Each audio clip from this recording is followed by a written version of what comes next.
जब भगवान श्री राम ने जाबाली ऋषि से रोषपूर्ण बातें कहीं तो गुरु वशिष्ठ ने श्री राम को बताया कि जाबाली ऋषि नास्तिक नहीं है। वे तो आपसे केवल इतना चाहते हैं कि आप जंगलों के दुख भोगने की बजाय अयोध्या को लौट जाएं। आपका अयोध्या लौट जाना उचित है, क्योंकि इक्ष्वाकुओं की यही परंपरा रही है कि राजा का ज्येष्ठ पुत्र ही अगला राजा होता है। मैं आपको इक्ष्वाकुओं की उज्जवल परंपरा के बारे में बताता हूं।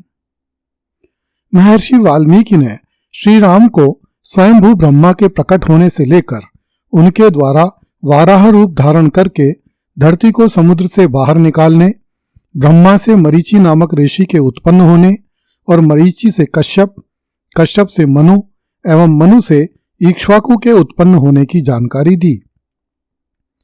महर्षि वशिष्ठ ने कहा कि राजा इक्ष्वाकु द्वारा अयोध्या की स्थापना की गई। तब से लेकर राजा दशरथ तक जितने भी राजा हुए वे सब अपने पिता के ज्येष्ठ पुत्र थे। आप भी राजा दशरथ के ज्येष्ठ पुत्र हैं, इसलिए आपको चाहिए आप अपने कुलगुरु का अर्थात मेरा आदेश मानकर अयोध्या लौट चलें और अयोध्या का राज्य संभालें। चूंकि आपकी माताएं, समस्त ऋषिगण, ब्राह्मण एवं पुरजन भी यही चाहते हैं, इसलिए आपको सत्पुरुष के पथ का त्याग करने वाला नहीं समझा जाएगा। गुरु के आग्रह पर भी श्री राम ने अपने निश्चय का त्याग नहीं किया तथा अपने स्वर्गीय पिता दशरथ के वचनों का मान रखने के लिए वन में प्रवास करने का अपना निर्णय अपरिवर्तित रखा। इक्ष्वाकु वंशी राजकुमार श्री राम के इस एक निर्णय ने उनके संपूर्ण व्यक्तित्व को अलौकिक बना दिया। महर्षि विश्वामित्र श्री राम को उनके बाल्यकाल में ही अरण्यवासी ऋषियों की समस्याओं से परिचित करवा चुके थे। अतः निश्चय पूर्वक कहा जा सकता है कि श्री राम ने अपने दीर्घकालीन अरण्य प्रवास के दौरान वनवासी ऋषियों के सानिध्य के प्रभाव से कुछ नए संकल्प लिए होंगे तथा आर्य संस्कृति को नष्ट करने वाली आसुरी शक्तियों के संहार का बीड़ा उठाया होगा। अपने वन प्रवास की अवधि में श्री राम ने अनेक राक्षसों को मारा जो ऋषियों को यज्ञ हवन करने, आर्य जीवन शैली का विकास करने एवं अरण्यों में एकांतवास करने में विघ्न उत्पन्न करते थे।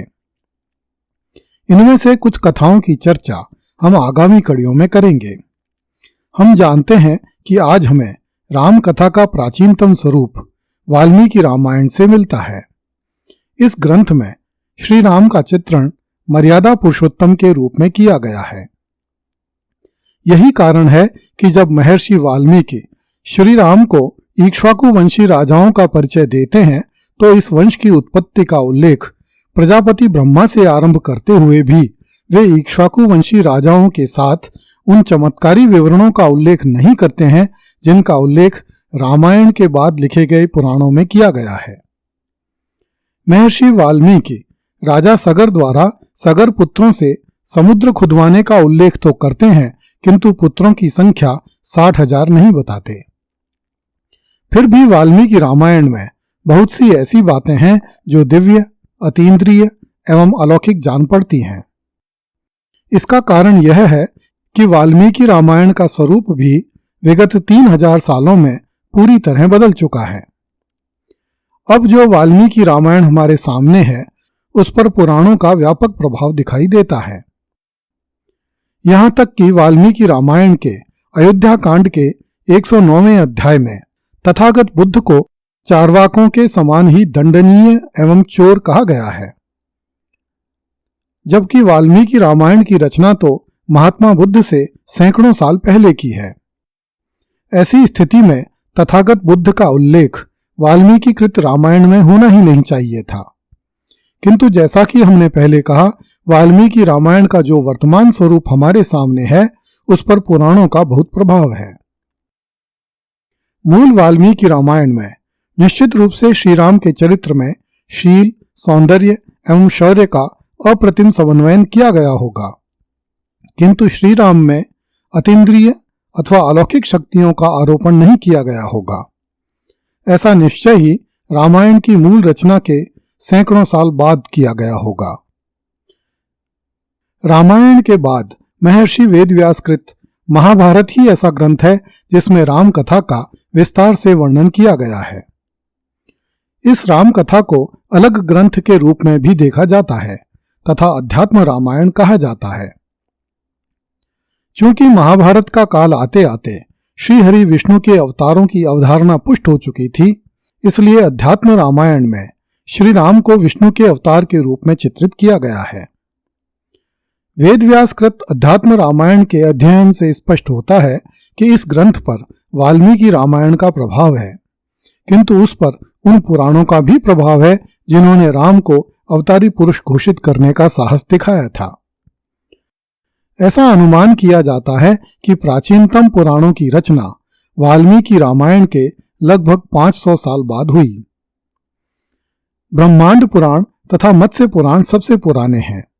इनमें भी श्री राम का उल्लेख है। हरिवंश पुराण में राम कथा संक्षेप में लिखी गई है।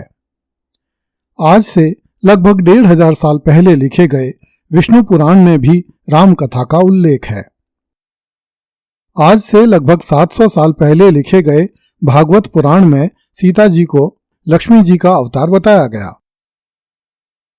इसी प्रकार गरुड़ पुराण एवं स्कंद पुराण में श्री राम का अवतारी स्वरूप और अधिक स्पष्ट हुआ। इस प्रकार लगभग 1000 वर्षों की दीर्घ अवधि में रचित विविध पुराणों में श्री राम का अवतारी स्वरूप पुष्ट होता चला गया। इन ग्रंथों में भगवान के अवतारी स्वरूप को पुष्ट करने वाली अनेक नवीन कथाओं को जोड़ दिया गया, जिनसे भगवान के दुष्टहंता स्वरूप के साथ साथ क्षमा एवं दया के सागर तथा भक्त वत्सल स्वरूप का भी दर्शन होता है। पुराणों के रचना काल में भगवान श्री हरि विष्णु के विविध स्वरूपों की पूजा प्रचलित हुई, जिनमें नरसिंह एवं वाराह पूजा अत्यधिक लोकप्रिय थी। आज से लगभग 1500 साल पहले मगध के गुप्त सम्राटों के काल में उत्तर भारत में वाराह पूजा एवं दक्षिण भारत में नरसिंह पूजा सर्वाधिक प्रचलित थी। गुप्त सम्राटों के बाद के कालों में श्री हरि विष्णु के श्री राम एवं श्री कृष्ण स्वरूपों की भक्ति एवं पूजा की लोकप्रियता बढ़ने लगी। पुराणों के रचना काल में वामन भगवान एवं श्री परशुराम को भी निष्ठापूर्वक श्री हरि विष्णु के अवतार के रूप में प्रतिष्ठा दी जाती रही, किंतु उनके अलग से मंदिर बहुत कम बने। उन्हें प्राय श्री हरि विष्णु के विविध अवतारों के मंदिरों में दशावतारों के रूप में ही प्रतिष्ठित किया जाता रहा।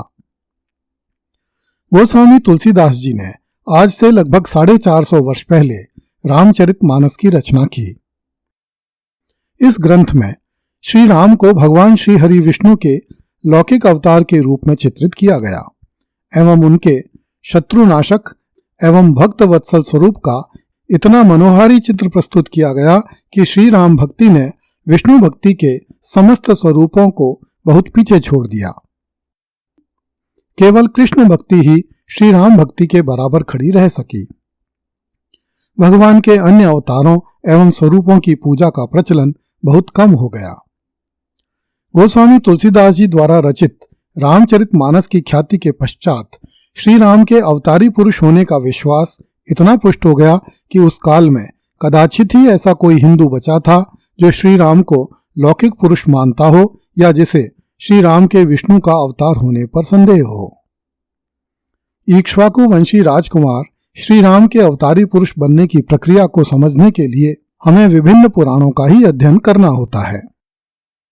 अगली कड़ी में देखिए, श्री राम ने इंद्र के पुत्र जयंत की आंख फोड़कर उसे जीवित छोड़ दिया।